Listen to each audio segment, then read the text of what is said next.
And we're back to learning Photoshop, day 13. Let me explain the layer mask a little bit more.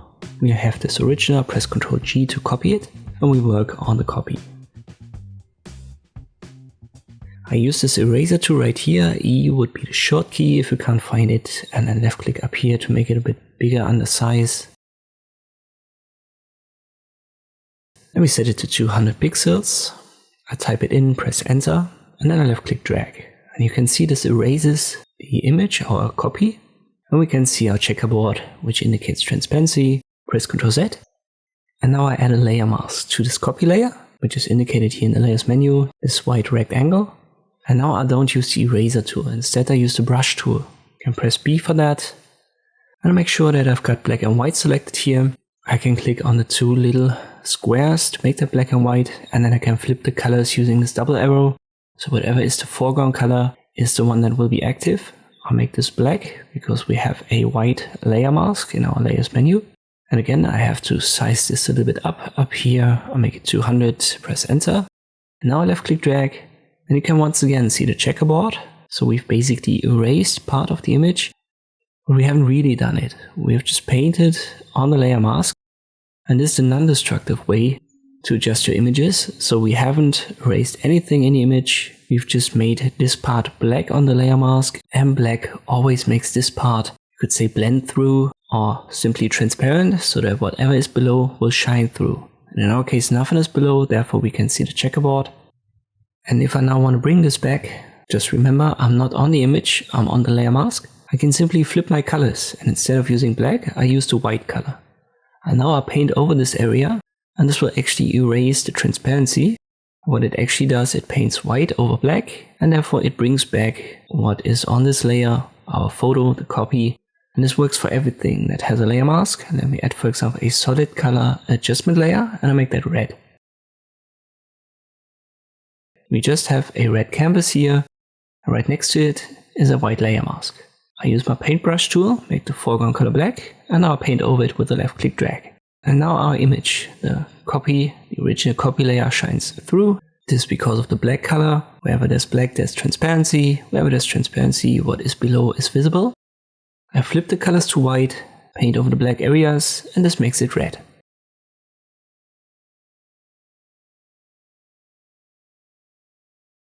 Let me delete the layer mask. Let me delete the layer entirely. Same for the copy. Here's the original. I'll press Ctrl G. We'll work on the copy. And now go to quick actions and use remove background. I've already shown you this in the last video. This will create a cutout of our model automatically. But it doesn't really erase parts of the image. Instead, it gives us a layer mask.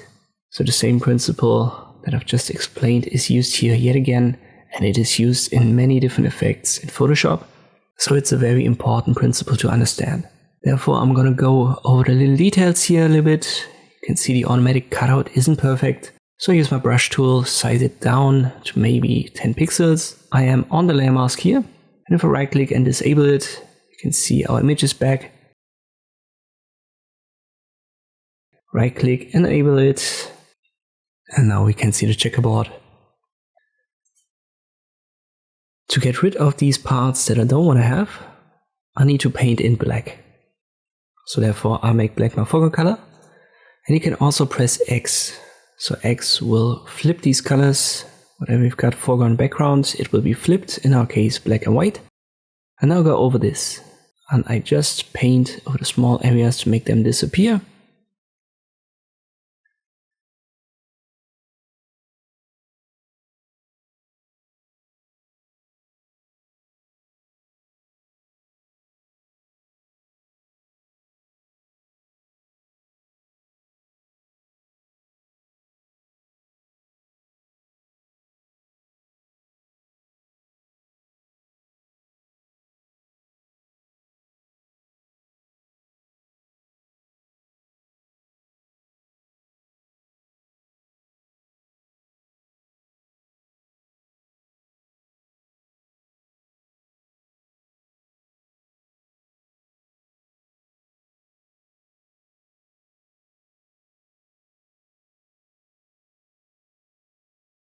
Here was a little bit too much the automatic system has almost completely erased the ear.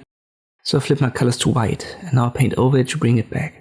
I have to check what is actually part of the face and part of the background. So let me overpaint it a little bit, and then I flip the colors again black and go over the smaller areas.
And you can see a lot of work to create perfect cutouts of models.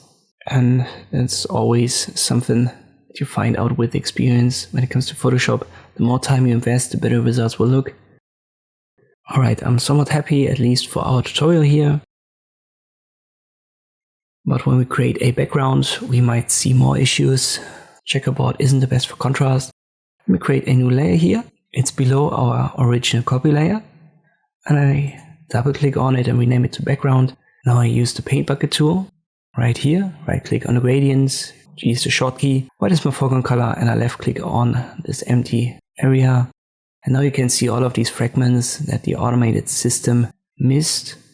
So we have to clean that up. I'll switch back to the layer mask of the original copy layer, use the brush tool, and then paint over it in black.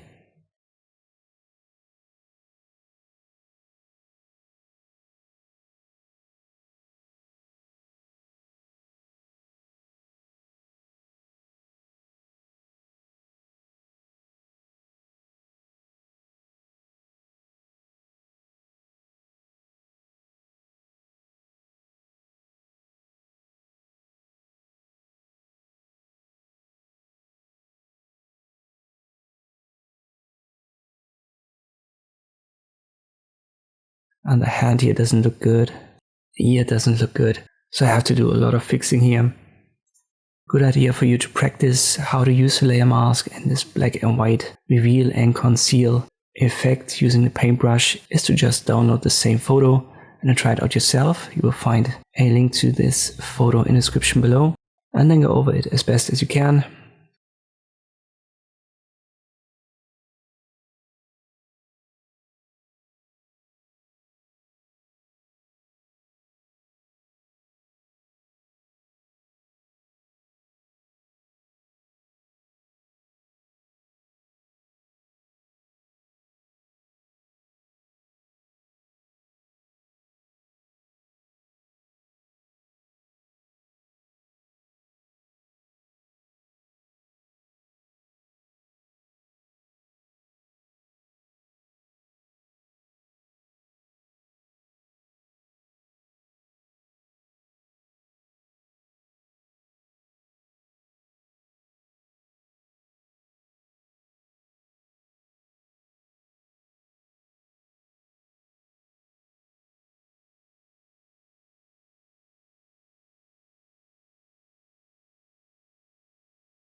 And now I'm somewhat happy. Not a perfect result, but definitely looks better than the automated cutout that we started with. And this is how you can use the layer mask in Photoshop. I hope this video was helpful, thank you for watching, and I'll see you next time.